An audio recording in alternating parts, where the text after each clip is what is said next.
Hello and welcome to another developer diary for Imperator Rome.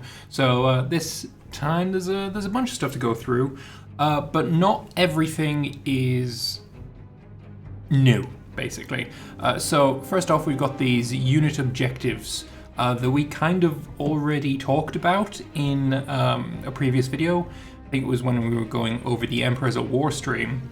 But for those of you who didn't watch those videos, maybe you're not interested in the Emperors at War stream and you just want to look at the dev diaries, basically what we have here are the ways that you can automate your legions or your armies, etc.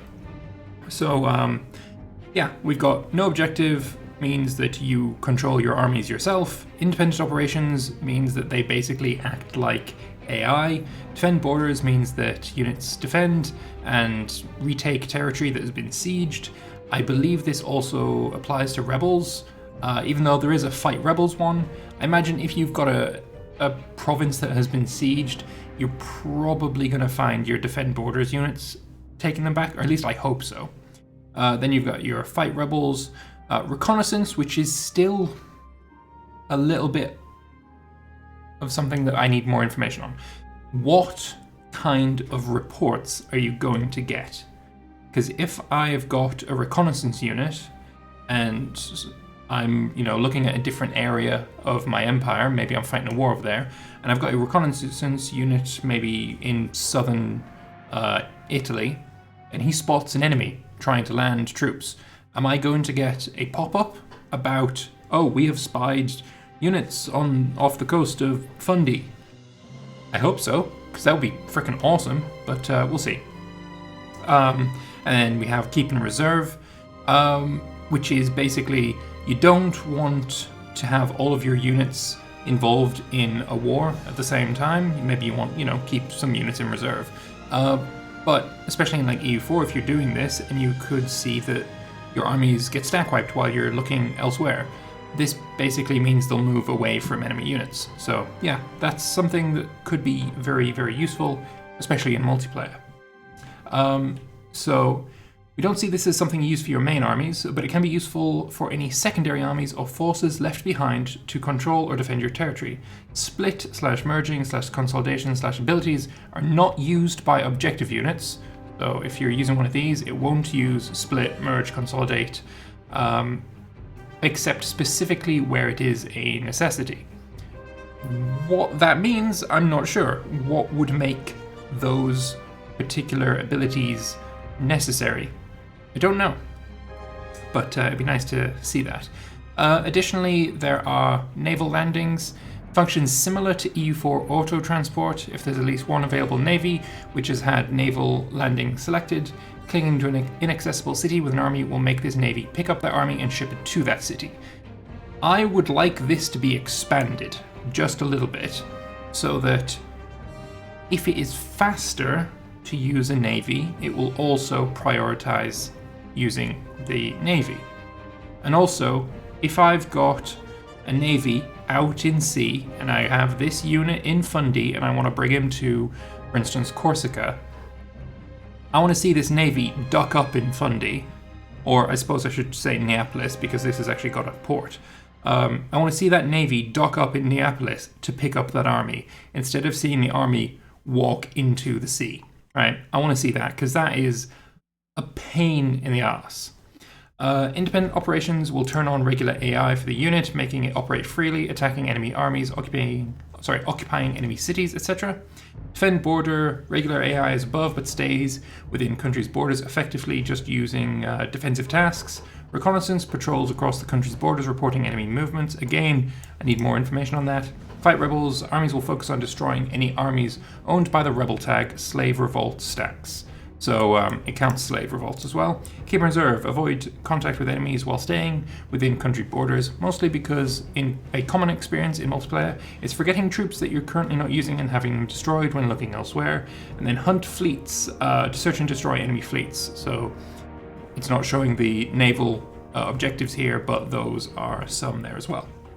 There are also many unit objectives that you cannot pick, but that you may still encounter. Disloyal generals make use of specific unit objectives where they essentially do what they themselves want to, making you unable to order them around or do things like send them just to a certain death. Likewise, mercenaries that you do not pay will stop taking your orders and operate on their own.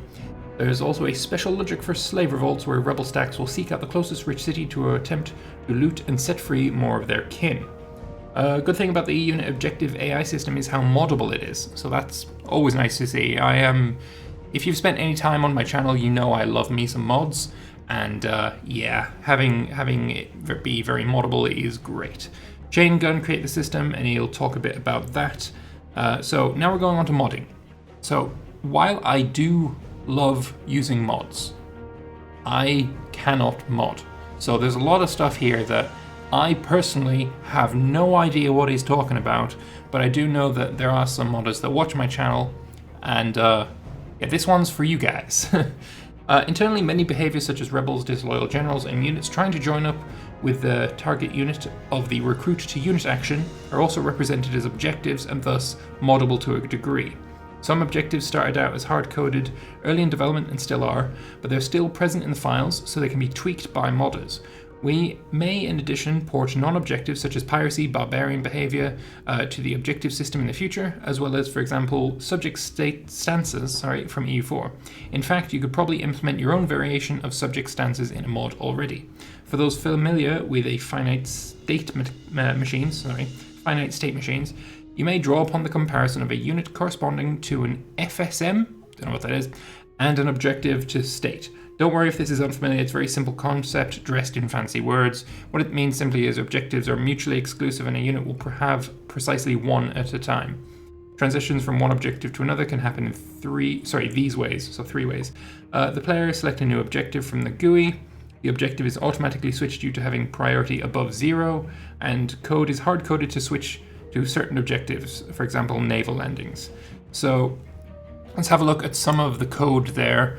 I have no idea how to read all of this, so I'm just going to slowly scroll through it, and if you are a modder, you'll know what this means, but if you're not, and you're like me, then maybe you won't, I don't know.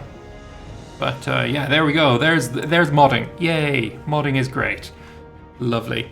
Interface allow and allow have already been mentioned. If any objective should be possible, allow should evaluate true. However, it needs to be invisible and not selected by the player. All of this is very much not within my realm of expertise, if I have a realm of expertise. So there you go. If you would like to read it, there it is. I'll just leave it on screen for a second. Modding. I love you guys. Anyone who mods, you're amazing. I have no idea how you do what you do, but I thank you for it. And then there is something to do with visualizing weight scale. So that is this picture here. Basically what that does is showing you the weight of certain actions, like what the AI wants to do more, and you can use map mode space AI in the console and then select a unit of yours, and it will result in a color-coded map with tooltips like that, which, yes, it's great, it's great. There's another concept you'll probably come across while modding unit AI, threat, which can be checked with unit_threat space trigger, again in the console. Threat value is an influence map calculation. Currently can be only seen in the release D version in Steam by typing ai.map space threat in the console.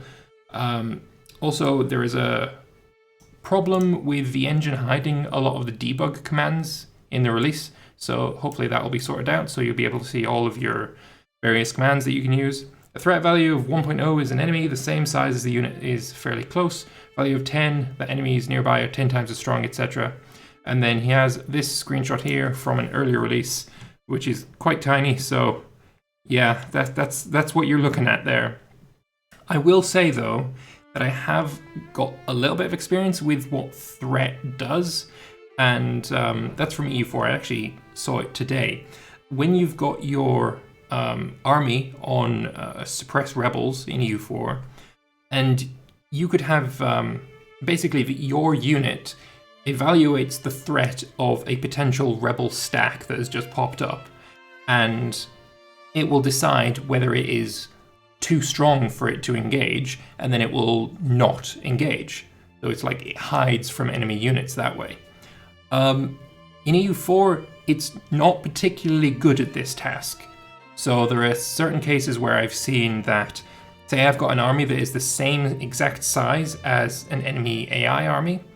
I would be attacking into, say, hills, but my general is like 4 shock pips to their 1 shock pip.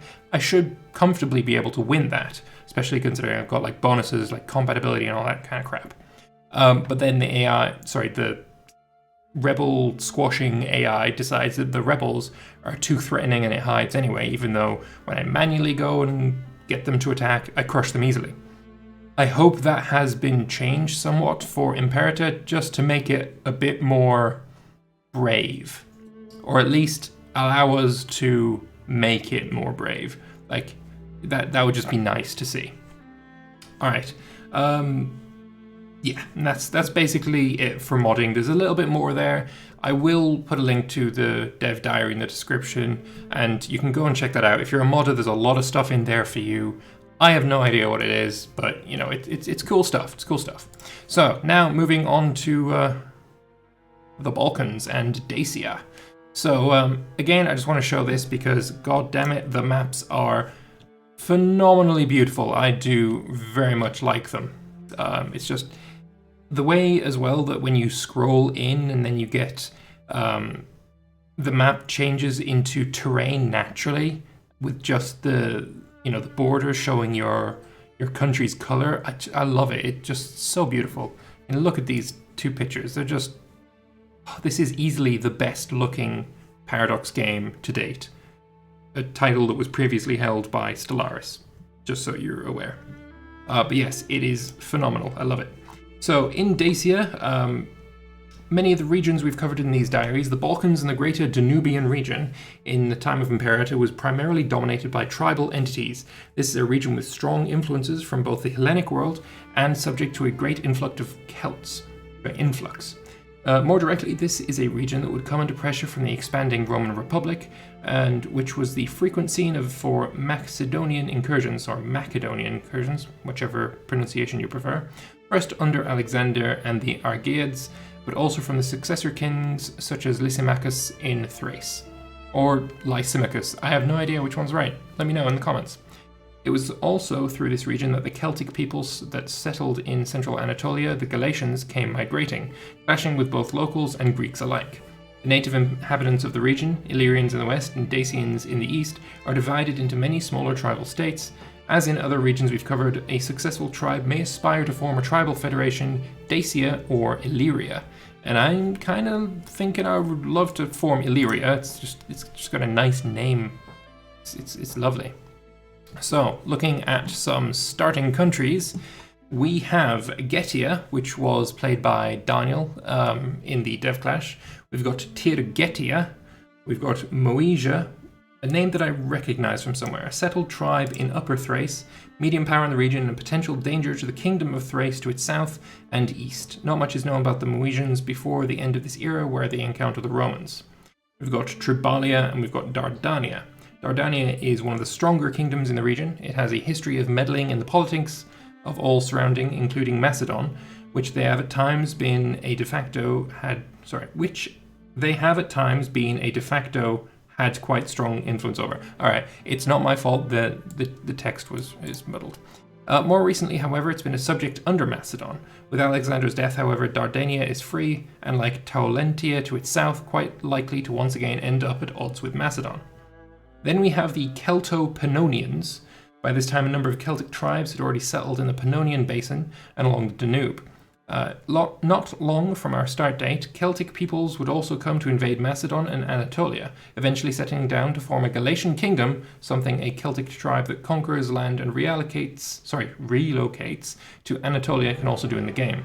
Nonetheless, the Celto-Pannonian tribes are not as numerous as either the Dacians or Getians, to the east, or the Illyrians to the west. So we have Dindaria, Tilateia, Skordiskia, and Cortinia. Lovely names. I love it. Now, we have the Illyrians. The Western Balkans and the Dalmatian coast are dominated by a number of Illyrian tribes. Many of these have regular contact, both trade and diplomacy with Italic and Greek states, but are also home to a number of raiders and pirates which are not as well seen by their neighbours. Should the Illyrian tribes unite and form a greater Illyria, they could become a more credible threat to their surroundings. So we have Armistia, Deorsia, Pieria, Delmatia, Liburnia, Ditonia, Oxuioioia. Not even joking, that's how it's spelled.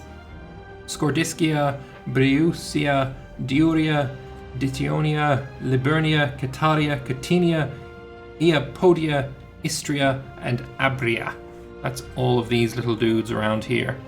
And I just want to say, a lot of the names, I feel like either the Romans or the Greeks named these tribes. Because, I don't know about you, but I can't see the Celts or the Gauls or the Germanians or the Iberians, like, you know, Spanish Iberia. I can't see themselves having a very Latin-esque ia on the end of their tribal names. Of course, we can't really know what they called themselves because they didn't write it down, but the Romans did, so we're using the Roman name. It just, yeah. I'm not complaining, I'm just saying it's interesting. So now we have the Dacian tribes.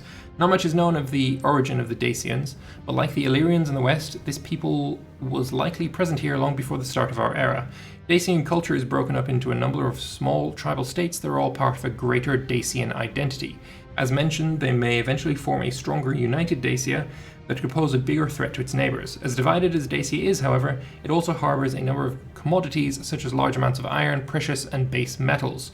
So we have Potolatensia, Bastia, Ratacensia, Buridavencia, Caucasensia, Ansamensia, Apulia, yay, something that hasn't got an Essia on the end, Albocensia and Saldensia. So that's all for today. Next week we'll be looking at a slightly unusual diary, so interesting. Diving down even deeper into the modding capabilities of Imperator and all the new things that modders will now be able to do to alter the game. So while I know for a fact I am going to be completely out of my depth when reading next week's dev diary, because I personally have no idea how any of it works, as I've previously mentioned. I also previously mentioned that I absolutely love modding, and so more so than me reading it, I'm interested to see what my modder friends think of this next diary. I've heard many times it said that Imperator is going to be Paradox's most moddable game to date, and that excites me an awful lot. I think that's going to expand the life of this game immeasurably. It's going to be fantastic. And yeah, I for one am very much looking forward to it. So with that out of the way, I want to thank you all very much for watching. If you have any comments, please do leave them down in the comment section below, especially if you're a modder. I want to know what you think of these changes that I kind of showed off here. So thank you all very much for watching, and I will see you next time. Bye bye.